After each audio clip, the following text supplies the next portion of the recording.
Why is big money actively investing in farmland, and what are the changing economic dynamics that are steering billionaires to purchase this farmland, and how can you profit from this even with a small amount of money?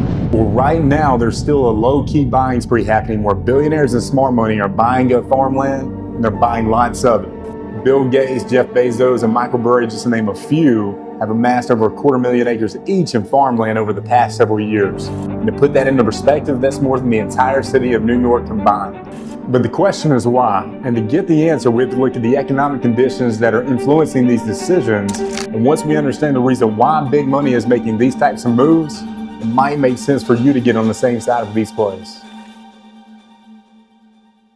For decades, the United States has had an increasing structural trade deficit. A trade deficit or surplus is when we look at the amount of goods and services that a country imports versus exports. If we export what we produce, built, and manufactured more than we consume from other countries, we'll have a trade surplus. And if we consume from other countries more than we produce for them, we end up with a trade deficit.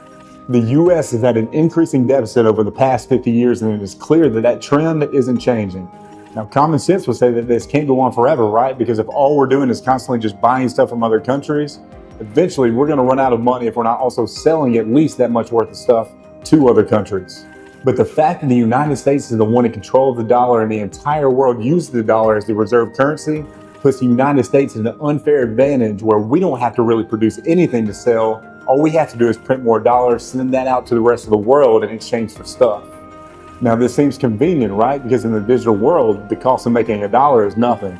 So where's the limitation in this? Well, the limitation comes in from the rest of the world, because right now, the rest of the world is saying, we'll accept your dollars and we'll send you real actual stuff. That's great for us.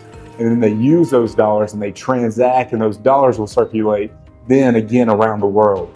But recently, this trend has been reversing at a rapid rate. Over the last decade, since the great financial crisis, the rest of the world has been de-dollarizing. They've been getting away from these types of transactions while also selling U.S. treasuries because they've recognized that the United States cannot stop printing. And when you print and put more money into a system, it dilutes the purchasing power of all the previous existing money in the system.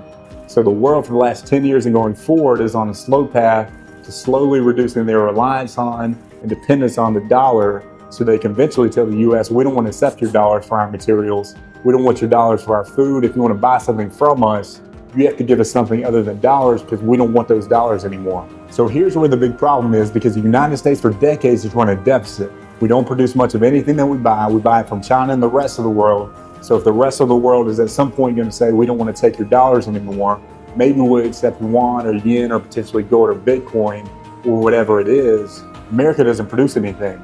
So the only way for us to get our hands on other forms of currency then is to make something and sell something to somebody who can give us that currency. But again, we don't produce anything. Now, we don't have to have other currencies to buy goods from the rest of the world if we could just make it all ourselves. But that would depend on us actually just making it all ourselves. And again, as of right now, we don't make any of our own stuff. We buy it from the rest of the world. So over time, as we approach the reality of other countries ignoring the value of the dollar's dominance over them inside of the U.S., any part of the economy that is productive, any amount of food that we produce becomes exponentially more valuable because all of a sudden it's much harder and more expensive to get it from anywhere else in the world. So when the supply goes down, the only place where we can get it is if we make it ourselves, because the local farm will accept dollars because they're mandated to by the U.S. government, which just means that the American farmland and other things that produce real goods become incredibly valuable. Another point is this type of event has happened many times throughout history.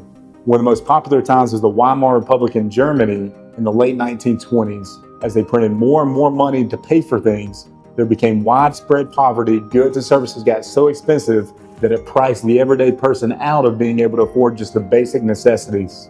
Now, this did happen to the majority of people, but it did not happen to everyone. There were some people that got very rich during that time, and most of the people who were creating massive amounts of wealth were the farmers.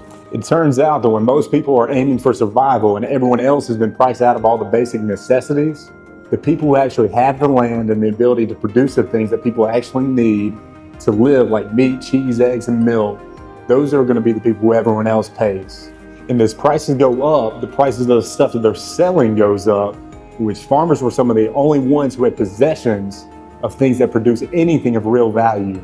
Every day they sold their eggs, milk, and cheese for more and more money, and they got incredibly wealthy because of it. Now, naturally, when these types of events take place, the wealth gap widens, and the rich get richer, and the poor get poorer, and the middle class gets eaten away. And so, when the broad money supply, the amount of money that's actually in circulation, increases at the rate that it's increasing at today, which is in America is the most we've seen it increase since World War II, the result is broad spikes in the general level of prices and widespread poverty. And these things usually only take a couple of years to work themselves out. But again, those who own the assets and the real goods that are actually productive and produce real things get very, very rich, while unfortunately leaving everyone else behind. Farms become very valuable, land and real estate become very valuable, even water and commodities become very, very valuable. And this is why the big money, the Bill Gates, the Jeff Bezos, and Ray Dalio are acquiring more farmland each and every year. But if you see what's coming, you see big money moving into areas, you can follow that money and get on the right side of the fence and the right side of those trades. One way you can do this is to buy a few acres that have the opportunity to put some cows and other animals on it, or you could lease this land to someone else that's wanting to build a farm or a plant or do something else with the land. If you don't want to do anything physical and you still want to play off of this, you can invest in an ETF like an agricultural ETF. One that I would recommend would be the ETF DBA. And if you would like to invest in something like water, a great ETF would be CGW. It's a solid choice.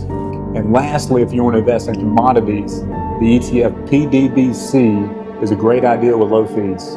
If you know history and understand that hyperinflation could very well be a real thing, you see the big money moving in one direction, you can make an educated decision for yourself to own real assets or real productions of things people will continue to need in any environment. You can expose yourself to the same types of things that can be a hedge, but also a hedge that can potentially make you very rich.